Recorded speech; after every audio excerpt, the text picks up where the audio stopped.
La Commissione d'inchiesta e vigilanza sul fenomeno della mafia e della corruzione in Sicilia ha adottato il nuovo regolamento interno presentato alla stampa dal Presidente della Commissione, onorevole Antonello Cracolici, del Partito Democratico, dal Vicepresidente Ismaele Lavardera, dal Segretario della Commissione Roberta Schillaci.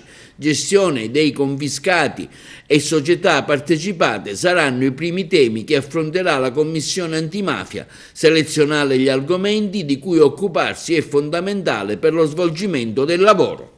Abbiamo disciplinato i motivi di incompatibilità tra essere parlamentare ed essere componente della Commissione antimafia. Innanzitutto stabilendo che la semplice imputazione per reati già previsti dalla legge Severino costituisce motivo di incompatibilità con essere componente della Commissione antimafia.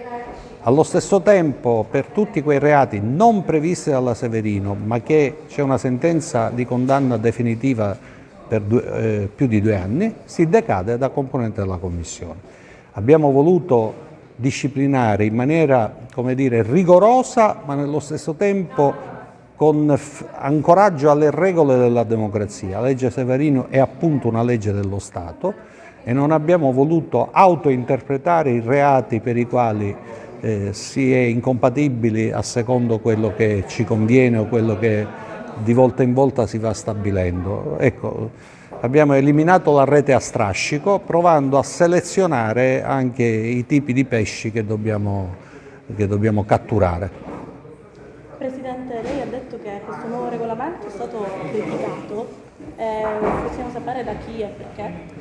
Ma c'è stata una discussione, devo dire con dispiacere ho preso atto che alcuni colleghi alla fine non si sono astenuti, manifestando un punto di vista diverso, ancorché diciamo, il fatto di aver esteso a tutti i componenti della Commissione antimafia, ancorandola alle regole della Severino, fosse stata una intuizione diciamo, condivisa da tutti.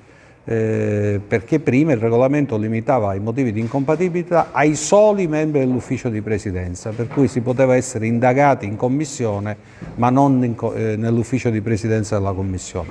Abbiamo voluto disciplinare meglio e in maniera più seria questa norma proprio perché chiunque fa parte della commissione antimafia deve essere al di sopra dei principi di apparente di percezione della legalità.